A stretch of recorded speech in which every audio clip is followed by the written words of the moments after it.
Sayap-sayap yang terkembang. Seri 2 suramnya Bayang-Bayang. Audiobook, novel silat, cerita, S.H. Mintarja, episode 225.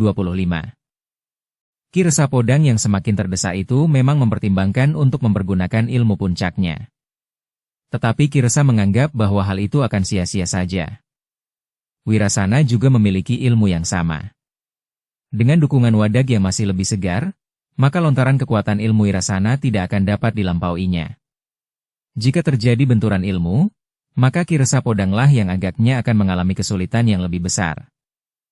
Karena itu, Ki Resalah yang menunggu. Jika Ki Wirasana akan melepaskan ilmunya yang tertinggi, maka apa boleh buat? Ki Resa pun harus melindungi dirinya dengan ilmu yang sama. Meskipun mungkin ia akan mengalami kesulitan, tetapi setidak-tidaknya jantungnya tidak akan luluh menjadi debu. Tetapi pada saat-saat yang demikian, tiba-tiba saja Risang telah berdiri beberapa langkah dari arena pertempuran itu. Dengan nada berat, Risang berkata, "Ki Resapodang, aku minta maaf, bahwa aku akan mengganggu pertempuran ini." "Anak iblis," bentak Ki Wirasana, "apa yang akan kau lakukan di sini? Kau dan Ki Resapodang tidak sedang berperang tanding. Itulah sebabnya, maka tidak ada keberatannya jika aku memasuki lingkaran pertempuran ini, setelah aku menyelesaikan lawan-lawanku. Bahkan nampaknya saudara-saudaraku yang lain akan segera membantu pula." Ki Wirasana ternyata telah membuat perhitungan yang cepat menghadapi keadaan yang gawat. Dengan memperhitungkan akhir dari pertempuran antara sekelompok pengikut Kebo Wingit melawan 4 orang yang telah membebaskan Ki Resa dan Ki Remeng itu, maka Wirasana dapat mengambil kesimpulan bahwa orang-orang itu tentu juga berilmu tinggi. Karena itu, maka Ki Wirasana tidak ingin dikuasai oleh lawan-lawannya itu. Tanpa banyak berbicara, maka Ki Wirasana itu segera mempersiapkan ilmu puncaknya. Dengan cepat Ki Wirasana memusatkan nalar budinya. Namun yang menjadi sasarannya bukan Ki Resapodang yang menurut perhitungannya akan dapat dikuasainya, tetapi anak muda yang baru datang itu. Ki Resapodang melihat sikap Wirasana itu menjadi cemas. Tetapi ia tidak sempat berbuat banyak. Dalam waktu yang sangat pendek, Ki Wirasana telah meloncat sambil mengayunkan tangannya. Namun ketajaman penglihatan batin Risang telah menangkap isyarat itu. Karena itu, maka secepat lawannya mempersiapkan ilmunya, Risang pun telah bersiap pula untuk menghadapinya. Dibangunkannya ilmunya, Janget Kinatelon. Demikianlah, maka sejenak kemudian telah terjadi benturan yang keras sekali. Ilmu puncak Ki Wirasana yang dilontarkan dengan hentakan kekuatan dan kemampuannya, telah membentur pertahanan Risang yang dilambari dengan ilmu pamungkasnya pula. Ki Resapodang yang tidak sempat berbuat sesuatu hanya dapat berteriak, "Angger! Hati-hati!" Namun ketegangan yang sangat telah mencengkam jantung Ki Resapodang. Ia masih belum tahu sejauh mana kekuatan dan kemampuan anak muda yang diaku sebagai kemanakan Ki Remeng itu. Meskipun ketajaman penglihatannya sejak pertama telah menduga bahwa anak muda itu memiliki ilmu kanuragan, tetapi Ki Resapodang tidak tahu seberapa tinggi tataran ilmu anak-anak muda yang disebut sebagai kemanakan Ki Remeng itu. Tetapi Ki Resa hanya dapat berdiri dengan tegang, menyaksikan apa yang akan terjadi. Sebenarnya lah akibat dari benturan itu memang mendebarkan. Risang memang terdorong beberapa langkah surut. Namun Risang masih mampu mempertahankan keseimbangannya, sehingga ia masih tetap tegak berdiri. Akibatnya bagi Ki Wirasana ternyata sangat menentukan. Ki Wirasana yang mengayunkan tangannya menghantam ke arah dahi Risang itu telah membentur kekuatan ilmu Janget Kinatelon yang tersalur lewat kedua tangan Risang yang bersilang di depan dahinya yang menjadi sasaran serangan Wirasana. Getar yang dahsyat dari hentakan ilmu Ki Wirasana itu justru telah memental, bahkan didorong oleh kekuatan ilmu Risang yang sangat besar. Lebih besar dari getar dan kekuatan ilmu Wirasana. Getar balik itulah kemudian yang menyusup dan menghantam bagian dalam dada Ki Wirasana. Demikian dahsyatnya sehingga isi dadanya itu seakan-akan telah terbakar. Terdengar Ki Wirasana itu berteriak nyaring. Kemarahan serta penolakannya atas kenyataan yang dialaminya, telah meledak sehingga seakan-akan seluruh padang perdu itu telah bergetar. Batu-batu padas di bukit kecil rasa-rasanya akan pecah dan berguguran menghambur di padang perdu itu. Namun demikian teriakan itu berhenti, Wirasana jatuh terjerembab dan semuanya seakan-akan menjadi diam. Kebo Wingit, Ki Remeng, Gondar-Gandir dan yang lain seakan-akan telah berdiri membeku beberapa saat. Sementara Risang masih tetap berdiri tegak, sedangkan kedua tangannya telah bersilang di dada. Kebo Wingit yang melihat akibat dari pertempuran itu tiba-tiba saja telah mengambil sikap pula. Ia tidak dapat menunggu orang-orang yang telah kehilangan lawannya itu berdatangan untuk mengeroyoknya dan kemudian membantainya di padang perdu itu. Karena itu, selagi ia mempunyai kesempatan, maka ia pun telah membangunkan ilmu puncaknya pula. Kebo Wingit itu ingin mempergunakan kesempatan yang ada, selagi Ki Remeng memperhatikan benturan ilmu antara Wirasana dan anak muda yang ternyata berilmu tinggi itu. Dengan tanpa peringatan lebih dahulu, maka Kebo Wingit pun telah meloncat sambil mengayunkan tangannya ke kening Ki Remeng. Tetapi Ki Remeng yang mengenal Kebo Wingit yang licik itu ternyata tetap berhati-hati. Demikian ia melihat serangan Kebo Wingit, maka Ki Remeng pun telah mempersiapkan dirinya pula. Tetapi Ki Remeng yang masih tetap mempergunakan penalarannya itu, tidak membentur kekuatan ilmu Kebo Wingit meskipun ia merasa mampu. Namun dengan tangkasnya Ki Remeng telah menghindarinya. Kebo Wingit terkejut, ia tidak mengira bahwa Ki Remeng menyadari serangan yang dilakukannya. Karena itu, maka ayunan tangannya yang tidak mengenai sasaran justru telah menyeretnya beberapa langkah. Namun Kebo Wingit dengan cepat menguasai dirinya. Dengan cepat pula ia berbalik untuk menghadapi Ki Remeng. Tetapi Ki Remeng juga bertindak cepat. Justru karena Kebo Wingit telah menyerangnya dengan licik, maka Ki Remeng pun merasa dapat pula melakukannya. Karena itu, demikian Kebo Wingit berbalik untuk menghadapi segala kemungkinan, Ki Remeng tidak memberinya kesempatan.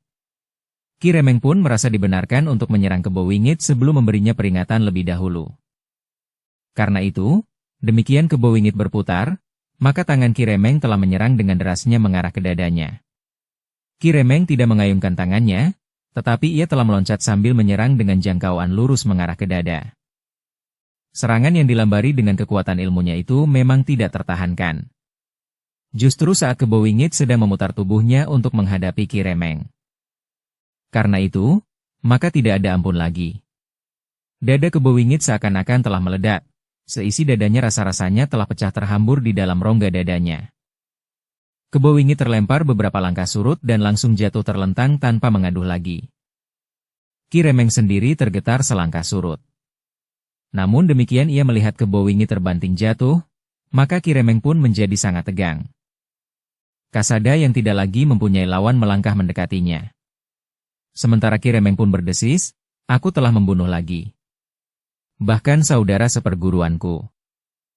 Ki Remeng tidak mempunyai pilihan lain, berkata Kasada. Ki Remeng menarik nafas dalam-dalam, lapun merasakan dadanya menjadi nyeri. Tetapi daya tahan Ki Remeng masih mampu mengatasinya. Sementara itu, Sambi Wulung masih bertempur melawan Gondar-Gandir yang dikenalnya bernama Perembun itu. Dengan kemarahan yang memuncak, Gondar-Gandir berusaha untuk segera menghancurkan Sambi Wulung. Namun justru kawan-kawannya lah yang telah dihancurkan oleh lawan-lawannya. Beberapa saat kemudian, Jati Wulung telah berdiri tidak terlalu jauh dari arena pertempuran. Kemudian bahkan Risang dan Ki Remeng. Untuk beberapa saat Kasada termangu-mangu. Tetapi setelah ia melihat kemungkinan yang bakal terjadi, maka ia pun telah melangkah mendekati pemimpin kelompok yang terbaring sambil mengerang menahan sakit. Sambil berjongkok di sisinya Kasada berkata, "Nanti, kau akan mendapat obat yang baik bagi luka-lukamu. Sekarang, biarlah aku menaburkan serbuk obat yang dapat mengurangi arus darahmu yang keluar." Tetapi suara pemimpin kelompok itu parau, "Tidak perlu lagi Ki Lurah. Lukaku sudah tidak mungkin diobati. Jangan mendahului kehendak Yang Maha Agung. Segala kemungkinan masih dapat terjadi." Namun Kasada terkejut ketika ia mendengar suara tertawa yang meledak. Dengan lantang Gondar-Gandir itu berteriak, "Jadi kalian ingin menangkap aku hidup-hidup untuk memberikan keterangan tentang Ki Mawur? Omong kosong, kalian tidak akan dapat menangkap aku hidup. Kalian tidak akan dapat memaksa aku untuk berbicara tentang Ki Mawur." Tetapi beberapa orang telah mengepung orang itu. Ki Resa yang letih, Ki Remeng, Risang dan Jati Wulung. Sementara Sambi Wulung langsung menghadapi orang itu. Untuk beberapa saat suasana menjadi sangat tegang. Ketika orang-orang yang mengepung itu melangkah semakin dekat, maka mereka terkejut. Mereka melihat Gondar-Gandir itu memasukkan sesuatu ke dalam mulutnya. Yang terdengar kemudian adalah suara tertawanya. Keras, tetapi kering dan parau. Kalian hanya akan mendapatkan tubuhku. Tetapi tidak dengan jiwaku. Tidak akan ada seorang pun yang akan mampu menguasai jiwaku yang akan berbuat menurut kehendaknya sendiri. Tidak seorang pun mampu berbuat sesuatu.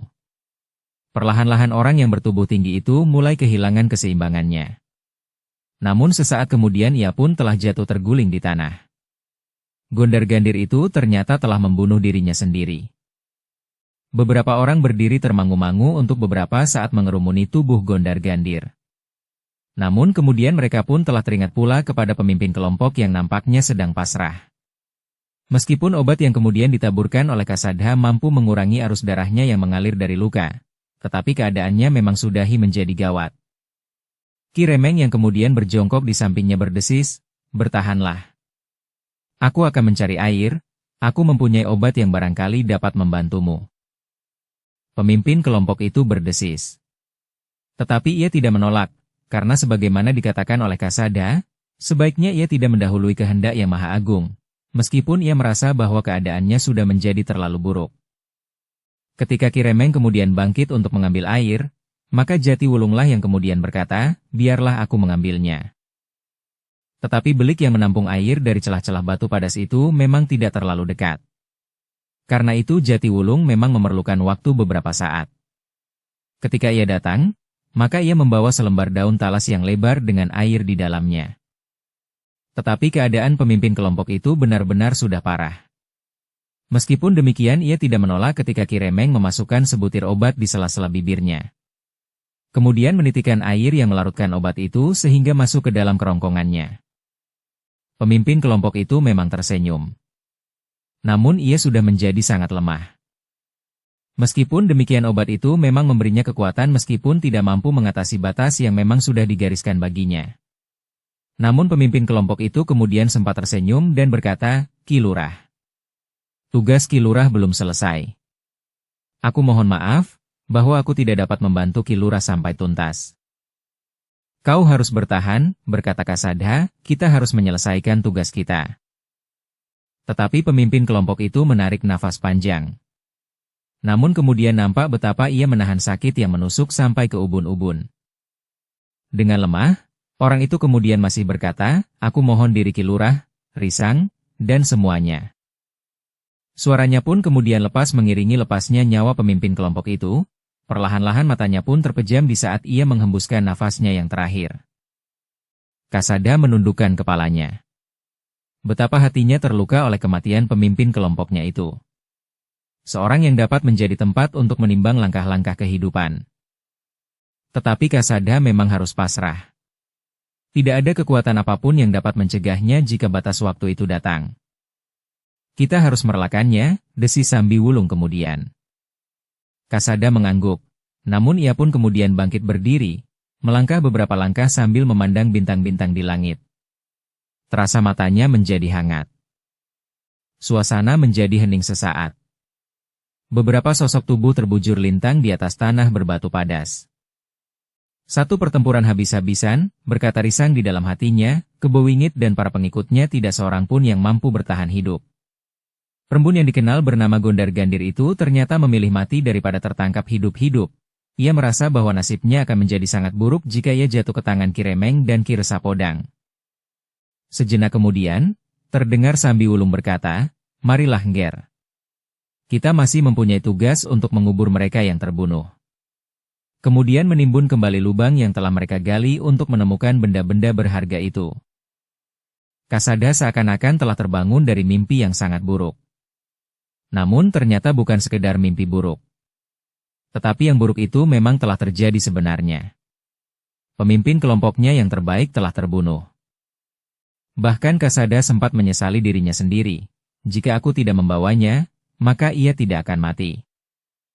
Tetapi kembali kesadarannya tentang batas kehidupan menyusup di hatinya. Dimanapun seseorang berada, jika kematian itu datang menjelang, maka seseorang tidak akan dapat mengingkarinya. Yang kemudian mereka kerjakan adalah menggali lubang-lubang kuburan bagi orang-orang yang telah terbunuh di pertempuran itu. Mereka tidak sampai hati untuk memasukkan orang-orang itu ke dalam lubang galian yang telah dibuat oleh orang-orang yang terbunuh itu sendiri dan menimbuninya. Tidak sepantasnya mereka dilemparkan ke dalam satu lubang, desis Sambiwulung. Namun satu di antara sosok tubuh yang dikuburkan itu telah dipisahkan dari yang lain. Dengan tetenger khusus, pemimpin kelompok itu dikubur dekat batu besar sehingga dengan mudah dapat dikenali jika pada satu saat mereka memerlukannya. Ternyata mereka tidak dapat menyelesaikan pekerjaan itu sampai fajar menyingsing. Baru ketika matahari menjadi semakin tinggi, mereka selesai dengan menguburkan sosok-sosok tubuh yang membeku itu. Untuk beberapa saat mereka beristirahat. Tetapi masih ada lubang yang menganga yang harus mereka timbun pula. Tetapi agaknya Kasada dan Risang merasa ragu untuk menimbun lubang itu. Bahkan mereka mempunyai pertimbangan lain. Kenapa? Bertanya Sambiwulung. Jika ada orang yang melihat lubang ini, maka mereka akan mengira bahwa benda-benda berharga itu memang sudah ditemukan orang. Dengan demikian mungkin akan dapat mengurangi nafsu beberapa orang untuk menemukannya, berkata Risang. Meskipun ada kemungkinan lain, sahut Jatiwulung, jika mereka menganggap bahwa benda-benda berharga itu tidak lagi tersimpan, maka orang-orang itu akan saling memburu. Mereka akan saling mencurigai, sehingga kematian akan dapat tersebar di mana-mana. Orang-orang yang tidak bersalah dan tidak tahu menahu akan dapat menjadi korban. Tetapi ternyata Sambiwulung kemudian dapat mengerti maksud Risang dan Kasada itu. Katanya, kemungkinan seperti yang dikatakan oleh Jatiwulung itu memang dapat terjadi. Tetapi mungkin juga dapat memupus ketamakan yang sampai saat ini memang sudah meledak-ledak. Kecurigaan memang sudah tersebar justru di lingkungan keluarga sendiri. Karena itu, menurut pendapatku, biar saja lubang itu menganga. Meskipun mungkin tidak seorang pun yang akan pernah melihat lubang itu di waktu-waktu mendatang. Jatiwulung mengangguk-angguk. Namun dalam pada itu, Ki Remeng pun bertanya, tetapi apakah yang sebenarnya terjadi? Aku menyaksikan sendiri dan bahkan aku ikut pula memindahkan benda-benda berharga itu ke lubang ini. Tetapi ketika lubang ini digali, benda-benda berharga itu tidak diketemukan di dalamnya. Untunglah bahwa benda-benda berharga itu tidak diketemukan, berkata Kasada. Ya, untunglah, tetapi bagaimana hal itu dapat terjadi? Bertanya Ki Remeng. Kita semuanya memang harus berhati-hati. Ada 1000 kemungkinan dapat terjadi. Kami pun menjadi bingung ketika tiba-tiba Ki Resa dan Ki Remeng hilang, jawab Risang. Bahkan katanya kemudian, kami mohon maaf, bahwa kami sudah berprasangka buruk. Ketika kami melihat batang-batang padi yang rusak di sawah, maka kami menduga bahwa yang terjadi adalah satu permainan. Bagaimana pula Ki Resa dapat memberikan pesan terperinci kepada anaknya, jika ia sendiri terlibat dalam pertempuran? Kerusakan di sawah itu sama sekali tidak seimbang dengan gambaran kami, bahwa telah terjadi pertempuran yang sengit antara Ki Resa dan Ki Remeng melawan orang-orang yang menangkapnya. Bahkan jika tidak terjadi kerusakan sama sekali kami tidak menjadi curiga, karena pertempuran terjadi di jalan bulak. Kami menjadi semakin gelisah justru ketika kami tidak dapat menemukan Paman Sambiwulung dan Jatiwulung.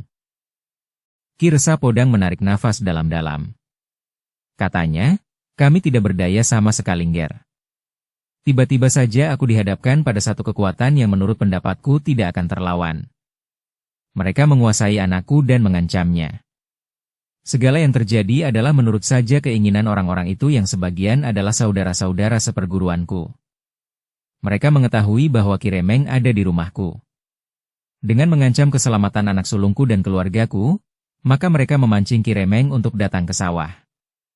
Untunglah bahwa Ki Remeng telah datang sendiri, sehingga kalian berdua yang diakui sebagai kemanakan Ki Remeng itu dapat berbuat sesuatu atau setidak-tidaknya tidak menjadi korban atau barang taruhan. Yang mendengarkan keterangan itu hanya dapat mengangguk-angguk. Sementara itu Ki Remeng melanjutkan, sementara aku pun tidak dapat berbuat banyak. Mereka mengancam keluarga Ki Resa dan bahkan Ki Mawur. Aku sudah bertemu dengan Ki Mawur yang memang sedang sakit parah. Dengan mengancam keselamatan Ki Mawur mereka memaksa aku menunjukkan benda-benda berharga. Bagiku, seperti juga bagi Ki Lurah Mertapraja, keselamatan Ki Mawur memang lebih berharga dari benda-benda yang disembunyikan itu. Karena itu, aku telah memberanikan diri untuk menunjukkan tempat benda-benda itu tersimpan demi keselamatan Ki Mawur. Apakah Ki Remeng yakin bahwa setelah harta benda itu diketemukan, Ki Mawur akan selamat? Aku berpendapat demikian, karena aku masih melihat bagaimana sebagian dari mereka masih menghormati Ki Mawur. Sebenarnya lah yang mereka inginkan adalah benda-benda berharga itu. Karena itu, jika benda-benda berharga itu dapat diketemukan, maka mereka tentu akan meninggalkan Ki Mawur dan menghilang tanpa dapat ditelusur jejaknya. Sedangkan aku sendiri, aku memang berpendapat bahwa demikian benda-benda ini diketemukan, aku akan dikubur di dalam lubang itu. Tetapi aku tidak sampai hati melihat penderitaan yang akan menimpa Ki Mawur jika aku tidak menunjukkan apa yang mereka cari. Kasada dan Risang mengangguk-angguk. Meskipun mereka merasa kecewa bahwa Ki Remeng telah menunjukkan benda-benda berharga itu, namun keduanya dapat mengerti alasan Ki Remeng sehingga ia memang tidak dapat berbuat lain. Dalam pada itu, Risang pun bertanya, jadi kemana Paman Sambiwulung dan Paman Jatiwulung selama ini? Kami memang mengamati rumah Ki Resa. Kami melihat anak sulung Ki Resa yang dipaksa untuk memanggil Ki Remeng dengan ancaman. Kami melihat dan mengikuti Ki Remeng sampai ke sawah. Dan selanjutnya kami mendengar apa yang dibicarakan. Bahkan kami sempat mengikuti Ki Remeng sampai ke tempat Ki Remeng dan Ki Resa disimpan oleh orang-orang yang membawanya. Itulah sebabnya, kami tidak dapat meninggalkan pengawasan kami. Kami kemudian mengikuti Ki Resa dibawa ke tempat ini. Risang dan Kasada mengangguk-angguk. Namun kemudian Kasada itu bertanya, apakah sekelompok orang yang membawa Ki Resa dan Ki Remeng itu tidak menarik perhatian? Terutama prajurit Madiun atau petugas sandinya? Rumah itu tidak berada di dalam kota Madiun, jawab Sambiwulung. Wajah kedua orang anak muda itu menegang. Mereka berbareng berpaling kepada Ki Remeng dan Ki Resa. Ki Remeng lah yang kemudian mengangguk sambil menjawab, benar Nger. Mereka telah membawa kami ke sebuah rumah yang tidak berada di dalam kota. Dan Ki Mawur sekarang ada di sana?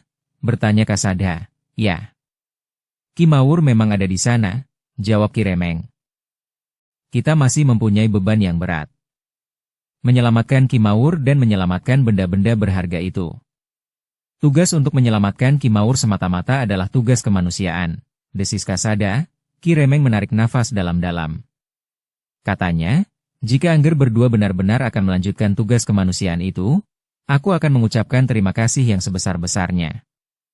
Meskipun aku sudah berkhianat dengan menunjukkan tempat penyimpanan benda-benda berharga itu, namun kalian masih tetap akan melanjutkan usaha kalian untuk membebaskan Ki Mawur.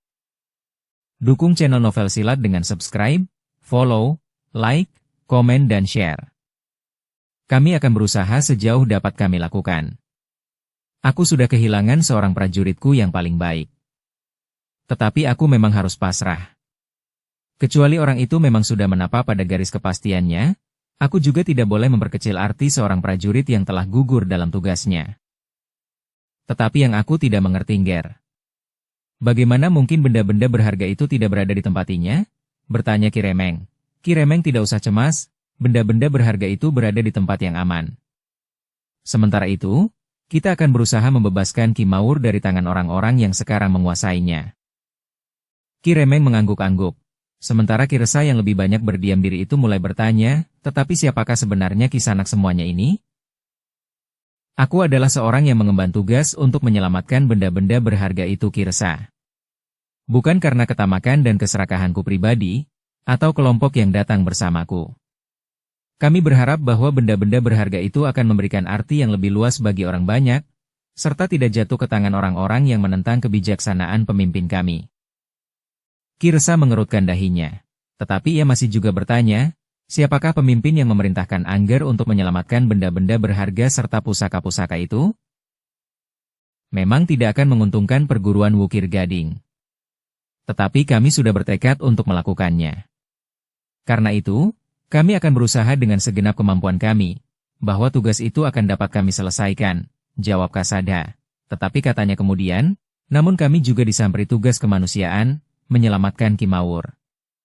Bukan hanya bagi kepentingan Ki Mawur sendiri, tetapi juga bagi kepentingan Ki Lurah Mertapraja. Ki Resa mengangguk-angguk, ia sadar, bahwa anak muda itu telah menyatakan ketetapan hatinya. Sementara itu ia datang dengan beberapa orang yang berilmu sangat tinggi. Ki Resa menyadari, hanya orang-orang berilmu sangat tinggi sajalah yang akan dapat mengikuti sekelompok orang yang membawanya bersama Ki Remeng tanpa diketahui. bahkan sampai ke padang perdu ini. Bahkan anak yang masih muda itu mampu melawan dan bahkan menghancurkan perlawanan Ki Wirasana meskipun ia sudah mengeterapkan ilmu puncaknya.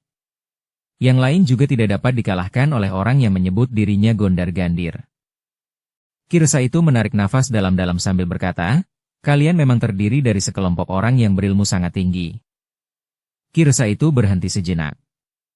Namun kemudian katanya, sebagai seorang murid dari perguruan Wukir Gading, seharusnya aku masih harus mempertanyakan banyak hal dalam hubungannya dengan benda-benda berharga itu. Tetapi mengingat apa yang sudah kalian lakukan serta kepercayaan kami akan kejujuran kalian, maka kami tidak mempunyai pilihan lain kecuali membantu kalian, setidak-tidaknya tidak menghalangi tugas kalian. Apalagi usaha kalian untuk membebaskan Ki Mawur dari tangan-tangan orang yang sudah memberontak terhadap kepemimpinan Wukir Gading. Namun Ki Resa itu masih juga ingin mengesahkan sikapnya sehingga ia pun bertanya kepada Ki Remeng. Bukankah demikian menurut pendapatmu, Ki Remeng? Ki Remeng mengangguk sambil menjawab. Ya, bagiku yang terpenting adalah keselamatan Ki Mawur.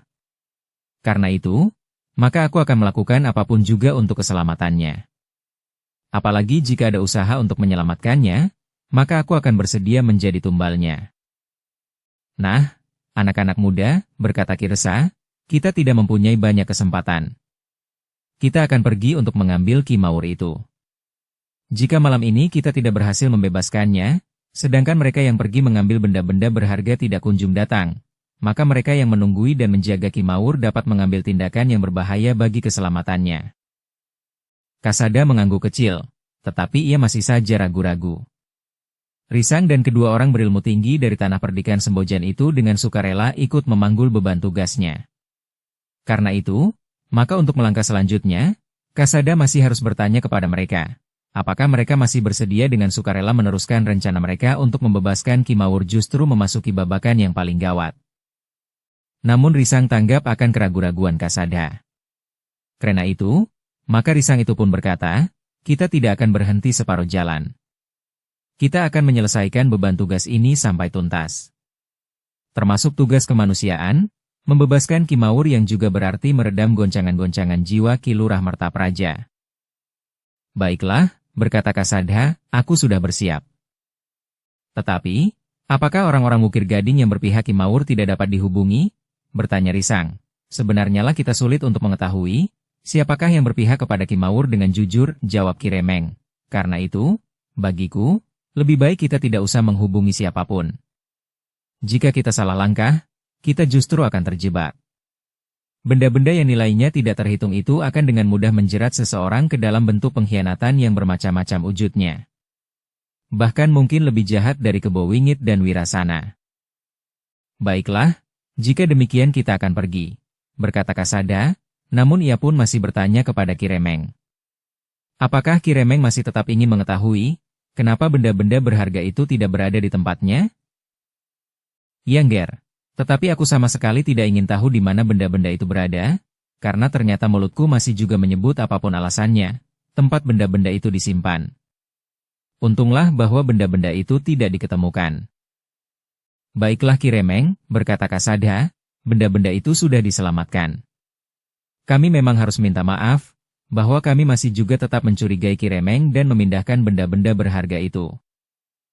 Tetapi Angger berdua selalu bersamaku, sahut Ki Remeng. Bukankah ada di antara kami yang tidak selalu bersama dengan Ki Remeng? Kasada justru bertanya. Ki Remeng mengangguk-angguk. Di luar sadarnya Ki Remeng telah berpaling kepada Sambi Wulung dan Jati Wulung yang berdiri termangu-mangu. Namun keduanya pun kemudian tersenyum melihat kerut di dahi Ki Remeng itu. Demikianlah, maka mereka pun telah memutuskan untuk berusaha membebaskan Ki Mawur malam itu juga. Namun mereka tidak akan mengungkung diri di padang perdu itu. Mereka akan keluar lewat jalan melingkar, menyusuri sungai kecil dan muncul di tempat yang jauh. Mereka akan memecah diri menjadi dua kelompok. Namun mereka berjanji untuk berada di kedai yang sama meskipun tetap terpisah untuk tidak menarik perhatian. Mereka memang menganggap perlu untuk makan lebih dahulu. Karena mereka akan melakukan tugas yang berat, sehingga kesiagaan wadak mereka pun harus dijaga. Karena tanpa dukungan kewadagan mereka, maka rencana mereka akan dapat terhambat. Risang kemudian akan memisahkan diri bersama Sambi Wulung dan Ki Remeng, sementara Kasada bersama Jati Wulung dan Ki Resa. Setelah mereka nanti selesai makan, maka mereka akan menentukan apa yang akan mereka lakukan selanjutnya. Sambi Wulung dan Jati Wulung telah berhasil melihat rumah tempat Ki Mawur disimpan. Mereka berhasil mengamati Ki Resa dan Ki Remeng ketika keduanya dibawa oleh para pengikut Kebo Wingit. Demikianlah, maka di tengah hari mereka mulai bangkit. Mula-mula mereka pergi ke belik yang menampung air yang menyusup di antara batu-batu padas untuk membersihkan diri dan minum secukupnya. Baru kemudian mereka meninggalkan padang perdu itu lewat tengah hari. Di sore hari mereka telah berada di sebuah kedai yang ditentukan oleh Sambi Wulung, karena Sambi Wulung pernah pergi ke kedai itu sebelumnya. Kedai itu adalah kedai yang kecil dan tidak terlalu banyak dikunjungi orang. Makanan dan minuman yang disediakan pun sangat terbatas. Namun itu tidak penting bagi orang-orang yang lapar dan menjelang tugas-tugas berat berikutnya. Karena itu, apapun yang ada, mereka tidak menolak. Setelah mereka keluar dari kedai itu, Sambi Wulung sempat berbisik di telinga Jati Wulung untuk menentukan di mana mereka akan bertemu dan berbicara. Menjelang senja, maka keenam orang itu pun bertemu di bawah bayangan gerumbul-gerumbul perdu di tepi sungai yang jarang dilewati orang. Mereka telah membicarakan dengan terperinci, apa yang akan mereka lakukan untuk membebaskan Ki Mawur dari tangan orang-orang Wukir Gading yang telah memberontak dan bahkan mengakhiri guru mereka sendiri dan melukai Ki Mawur, orang kepercayaan guru yang memimpin padepokan Wukir Gading itu. Ki Remeng dan Ki Resa yang pernah dibawa ke rumah itu dapat mengenali beberapa orang penting yang ada di rumah itu selain Kebo Wingit dan Wirasana. Menurut penglihatanku, orang terpenting dari perguruan Wukir Gading yang ada di rumah itu yang tidak ikut pergi ke padang perdu untuk mengambil benda-benda berharga itu adalah Wangkot. Kemudian beberapa orang yang masih belum tuntas dan beberapa orang yang aku belum mengenal, berkata Ki Remeng. Ki Resa pun mengangguk sambil berkata, ya. Orang yang terpenting yang tinggal adalah Wangkot. Orang itu memang berilmu tinggi. Selain berguru di perguruan Wukir Gading, Wangkot juga menyadap ilmu dari perguruan yang lain. Karena itu, maka kami tidak tahu pasti tataran kemampuannya. Mereka yang mendengarkan penjelasan itu mengangguk-angguk. Dengan nada dalam risang bertanya, kenapa Wangkot tidak ikut pergi ke padang perdu untuk mengambil benda-benda berharga itu? Wangkot menganggap penting untuk menunggui Ki Mawur, karena Ki Mawur ternyata dapat dipergunakan untuk memeras Ki Remeng. Nampaknya mereka memang telah membagi tugas.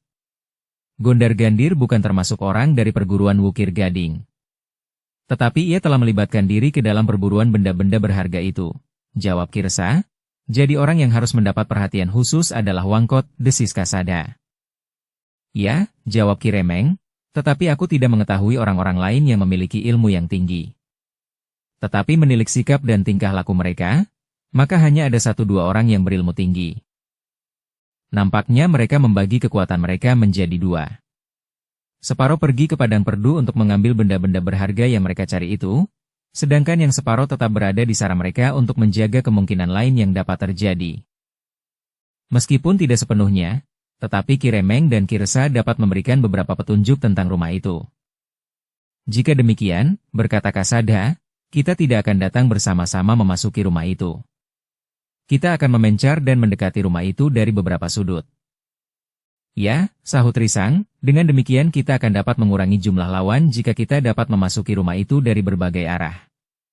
Kita tidak akan berhadapan langsung dengan mereka bersama-sama yang jumlahnya lebih banyak dari jumlah kita. Kesepakatan-kesepakatan itulah yang kemudian mereka jadikan landasan rencana mereka untuk melepaskan Ki Mawur dari tangan orang-orang seperguruannya. Namun yang kemudian telah terjebak ke dalam nafsu ketamakan dan keserakahan. Namun dalam kesempatan itu, tiba-tiba saja suara Ki Remeng merendah, sebenarnya aku masih mohon kalian untuk berpikir sekali lagi. Bagi kalian melepaskan Ki Mawur adalah satu tugas sukarela yang tidak langsung menyangkut tugas pokok kalian yang sebenarnya sudah selesai. Sementara itu, kalian justru harus mempertaruhkan jiwa kalian, sementara salah seorang di antara kalian telah gugur. Sudahlah Ki Remeng, sahut Kasada, jangan melemahkan niat kami untuk melakukannya. Meskipun tugas ini adalah tugas sukarela, tetapi kami merasa terpanggil untuk melakukannya. Ki Remeng mengangguk-angguk, namun terasa betapa jantungnya tersentuh oleh niat keempat orang itu untuk menolong orang yang sama sekali belum dikenalnya. Jika demikian, baiklah, aku hanya dapat mengucapkan terima kasih, berkata Kiremeng dengan nada berat. Namun tiba-tiba saja Risang bertanya, bagi Kiremeng sendiri, kenapa Kiremeng bersedia mengorbankan segala-galanya, bahkan nyawa Kiremeng untuk membebaskan atau menyelamatkan Kimaur? Sehingga Kiremeng yang menyadari bahwa setelah benda-benda berharga itu diketemukan, Kiremeng sendiri akan dibunuh. Namun Kiremeng melakukannya juga demi keselamatan Kimaur. Kiremeng menarik nafas dalam-dalam. Dengan nada dalam Kiremeng itu berkata, 2 kali nyawaku diselamatkan. Selebihnya, yang aku lakukan itu merupakan ungkapan dari kesetiaanku kepada Kimaur, yang juga aku anggap sebagai pemimpinku dan sekaligus guruku di samping guru yang memimpin perguruan Wukir Gading, namun yang telah dikhianati oleh murid-muridnya sendiri. Risang mengangguk-angguk. 2 kali diselamatkan nyawanya memang merupakan ikatan tersendiri bagi Remeng, sehingga hidupnya yang tersisa itu seakan-akan bulat-bulat diperuntukkan bagi keselamatan Kimaur. Nampaknya Ki Remeng ingin membalas budi, berkata Risang di dalam hatinya. Namun Kasada, Sambi Wulung dan Jati Wulung pun berpendapat demikian pula. Demikianlah, setelah langit menjadi gelap, maka Kasada pun berkata, baiklah. Kita akan mulai bergerak. Ingat, kita baru bergerak bersama memasuki halaman rumah itu setelah aku memberikan isyarat dengan suara burung bence. Hanya 2 kali. Jika lebih dari itu, maka tentu akan timbul kecurigaan, karena burung bence itu berteriak sambil terbang. Sehingga jika suaranya terdengar lagi tentu sudah menjadi semakin jauh.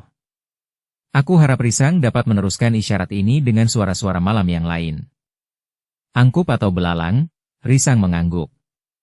Katanya, suara angkup tidak pernah cukup keras. Tetapi barangkali sekedar menyambung isyarat. Mudah-mudahan kita semua mendengar suara burung bence itu. Ya, sahut Sambi Wulung, kita tidak akan berada di jarak yang terlalu panjang. Meskipun setelah mendengar isyarat kita akan memencar lagi setelah kita berada di halaman. Kita masih juga harus mengamati keadaan. Demikianlah, maka segala sesuatunya sudah diatur sebaik-baiknya. Mereka sadar bahwa mereka akan menghadapi satu pergumulan yang berat. Mungkin di samping Wangkot masih ada orang lain yang berilmu tinggi, sehingga harus dihadapi dengan khusus pula. Namun keenam orang itu sudah bersiap sepenuhnya. Seperti yang terjadi di Padang Perdu itu, maka pertempuran yang akan terjadi adalah pertempuran habis-habisan. Orang-orang yang ada di rumah itu tentu tidak akan menyerah apapun yang terjadi atas mereka. Ketika malam menjadi semakin dalam, maka berenam mereka telah merayap mendekati rumah yang akan menjadi sasaran. Di rumah itu telah disimpan Kimaur yang telah dijadikan taruhan. Beruntunglah bahwa mereka tidak menahan Kimaur di sebuah rumah di dalam kota Madiun. Jika terjadi benturan kekerasan di dalam kota Madiun, maka kemungkinan besar, hal itu akan diketahui oleh tetangga-tetangga yang jarak rumahnya lebih rapat dan padat. Sehingga keributan itu akan dapat sampai ke telinga para prajurit yang akan segera bertindak. Dalam keadaan yang gawat serta dalam kesiagaan penuh, para prajurit akan dapat bertindak keras sehingga mereka akan dapat menemui kesulitan karenanya. Sedangkan jumlah prajurit yang bertugas seakan-akan tidak terbatas lagi. Dengan sangat hati-hati keenam orang itu memasuki sebuah padukuhan. Tetapi rumah itu terletak di sudut padukuhan, justru agak jauh dari tetangga-tetangga yang lain. Sebuah halaman kosong serta kebun bambu yang lebat menyekat halaman rumah itu dengan halaman rumah yang terdekat. Rumah itu memang terhitung rumah yang besar. Halamannya pun cukup luas, sedangkan di belakang rumah terdapat kebun yang membentang panjang. Di sudut kebun itu masih juga terdapat beberapa rumpun bambu apus dan bambu ulung. Ki Remeng dan Ki Resa telah memperingatkan mereka yang akan memasuki rumah itu, bahwa di samping orang-orang yang sempat mereka lihat, mungkin masih ada orang-orang lain yang meskipun tidak lebih dari orang yang ikut-ikutan, namun bukan berarti bahwa mereka dapat diabaikan. Menjelang tengah malam, maka keenam orang itu sudah berada di luar dinding rumah yang menjadi sasaran. Kasada yang berada di belakang rumah itu bersama Ki Remeng berusaha memperhatikan keadaan dengan sebaik-baiknya. Dengan hati-hati Kasada telah meloncat ke atas dinding kebun belakang rumah itu. Dari tempatnya Kasada melihat bahwa suasana memang sepi. Tidak nampak kesibukan sama sekali di bagian belakang rumah itu.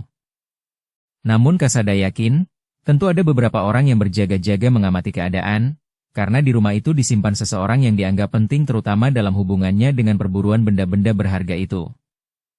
Namun menurut pengamatan Kasada, mereka akan dapat memasuki kebun dan halaman rumah itu dengan aman.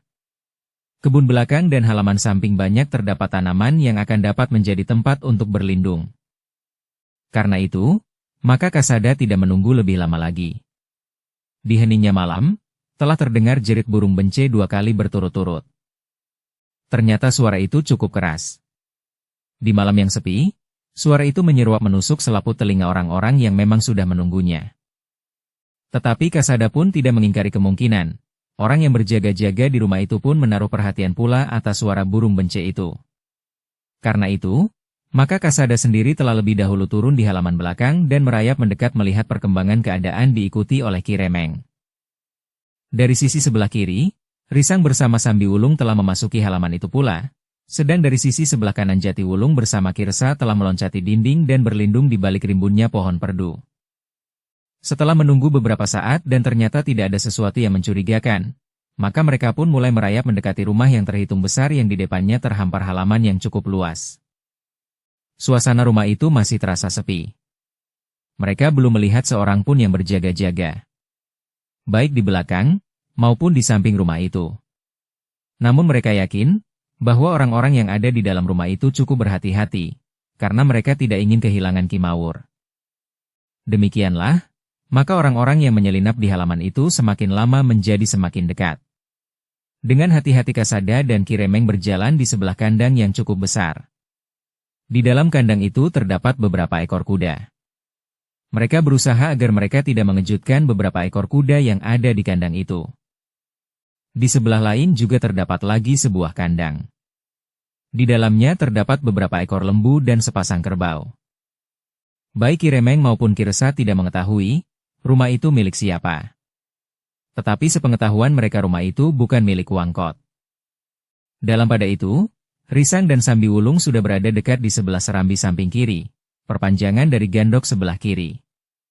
Ketika mereka dengan sangat berhati-hati menempel dinding, maka mereka telah mendengar suara orang yang bercakap-cakap perlahan-lahan di ruang dalam. Risang yang mencoba menyentuh pintu lerek di serambi itu ternyata diselarak dari dalam. Lewat renggangnya uger-uger pintu ia sempat melihat ke dalam. Ternyata serambi yang diterangi lampu minyak kosong. Sebuah amben panjang membujur di sebelah pintu yang menuju ke ruang dalam. Risang memberi isyarat kepada Sambi Wulung bahwa suara orang itu berasal dari ruang dalam. Meskipun tidak terlalu jelas, tetapi Risang itu mendengar seseorang berkata, "Jika malam ini mereka tidak kembali, maka besok kita akan menyusul mereka." Apakah ada kemungkinan mereka akan berkhianat? Bertanya yang lain. Tidak, orang yang pertama menjawab tegas, jangan pernah ada dugaan yang demikian di kepalamu. Aku kenal mereka dengan baik. Aku tahu rumah dan keluarga mereka satu-satu. Dan aku yakin bahwa mereka tidak akan mengkhianati aku. Yang mungkin berkhianat adalah Ki Remeng dan Ki Resa itu. Mungkin mereka tidak menunjukkan tempat yang sebenarnya sehingga Kebo Wingit memerlukan waktu untuk memaksanya berbicara. Tetapi Ki Mawur ada di tangan kita. Jika Remeng tidak mau berbicara, maka nasib Ki Mawur akan menjadi sangat buruk. Tetapi tanpa melihat langsung nasib Ki Mawur, Remeng dapat saja berbuat gila. Karena itu, jika Remeng memang berkhianat, kita akan memaksanya berbicara di depan Ki Mawur. Namun kemudian terdengar suara yang lain lagi. Sebenarnya Ki Mawur sudah sangat menderita. Kita dapat saja memeras keterangan Remeng sampai ia mau berbicara. Tetapi bukan Ki Mawur, Remeng itu orang gila. Apapun yang kita lakukan atas dirinya tidak akan dapat memeras keterangannya. Tetapi jika sedikit saja Ki Mawur kita sentuh, maka ia tentu akan berbicara. Kenapa sebenarnya yang membuat Remeng itu begitu setia kepada Ki Mawur? Bertanya seseorang. Hidupnya pernah diselamatkan, jawab orang yang pertama. Keadaan menjadi hening. Untuk beberapa saat, tidak terdengar suara. Namun Risang dan Sambi Wulung telah beringsut dan bersembunyi di bayangan segerumbul pohon perdu di halaman samping. Dari tempatnya bersembunyi mereka melihat seseorang membuka pintu serambi. Tetapi karena orang itu membelakangi lampu minyak di serambi itu, maka Risang dan Sambi Wulung tidak sempat melihat wajahnya. Ternyata orang itu kemudian melangkah keluar. Agaknya ia akan pergi ke Pakiwan. Pintu serambi itu hanya ditutup dari luar, tetapi tidak diselarak. Sambi Wulung dan Risang termangu-mangu sejenak. Namun kemudian hanya dengan isyarat mereka sepakat untuk menyelesaikan saja orang yang keluar dari pintu peringgitan itu. Dengan hati-hati Risang bergeser dari satu gerumbul ke gerumbul yang lain. Baru setelah ia menjadi semakin dekat, maka Risang itu pun segera meloncat dari balik gerumbul. Orang itu terkejut, tetapi ia tidak sempat berbuat sesuatu. Tangan Risang cepat terayun ke tengkuknya. Orang itu jatuh terjerembab. Sekali ia masih menggeliat, namun kemudian orang itu pun menjadi pingsan. Risang menyeret orang itu ke balik gerumbul tanpa mengetahui dengan pasti, apakah orang itu mati atau tidak. Tetapi Risang ternyata tidak menyerangnya lagi untuk memastikan bahwa orang itu mati. Setelah menyembunyikan orang itu, maka Risang dan Sambi Wulung pun telah masuk ke serambi. Setelah menutup pintu mereka segera menyelinap memasuki rumah yang besar itu. Suara di ruang dalam itu terdengar lagi. Namun Risang dan Sambi Wulung telah bersembunyi di belakang geledek di ruang belakang di sebelah pintu yang masuk ke yongkangan di depan dapur. Dalam pada itu, Kasada dan Kiremeng telah menyelinap ke dapur. Kasada terkejut ketika tiba-tiba saja seorang yang tidur di dapur itu bangkit. Hampir di luar sadarnya, tangannya terayun dengan derasnya menghantam dada orang itu. Orang itu tidak sempat mengaduh, ia kembali terbaring diam di pembaringannya. Kasada dan Kiremeng itu pun kemudian melintasi longkangan. Tetapi keduanya tidak masuk ke ruang belakang, mereka berusaha untuk meloncat masuk ke longkangan samping di depan gandok kanan. Sementara itu Jatiwulung dan Kiresa sudah mendekati rumah itu pula. Mereka melingkari gandok kanan dan dari ujung gandok mereka melihat pendapa yang sepi. Tetapi mereka terkejut ketika mereka mendengar desir dekat di sebelah mereka. Ternyata justru di serambi gandok itu duduk dua orang yang agaknya memang sedang bertugas. Untunglah bahwa keduanya tidak memiliki pendengaran yang tajam, sehingga keduanya tidak mengetahui bahwa di balik dinding itu terdapat dua orang yang sedang mengendap-endap. Bahkan seorang dari kedua orang di serambi itu berdesis, "Aku mengantuk sekali." "Bukankah itu wajar? Di malam hari kita biasanya tidur," jawab yang lain. "Tetapi kita sekarang tidak boleh tidur," berkata orang yang pertama. "Ya, karena itu maka kita merasa sangat mengantuk," jawab kawannya. Suasana pun menjadi hening. Namun Jatiwulung dan Kiresa yang mempunyai pendengaran yang tajam, mendengar tarikan nafas mereka, sementara kedua orang di serambi itu tidak mendengar apapun juga. Apalagi Jatiwulung dan Kiresa sedang berusaha untuk mengatur pernafasan mereka sebaik-baiknya. Dalam pada itu seorang dari kedua orang di serambi itu berkata, "Bagaimana jika kita tidur bergantian?" "Itu melanggar perintah. Kita berdua harus berjaga-jaga mengawasi bagian depan rumah ini," jawab kawannya. "Bukankah itu cukup dilakukan oleh satu orang? Jika ada hal-hal yang sangat mendesak saja, maka yang lain harus segera dibangunkan." Bersambung ke episode 226. Dukung kami dengan subscribe, follow, like, komen dan share. Terima kasih.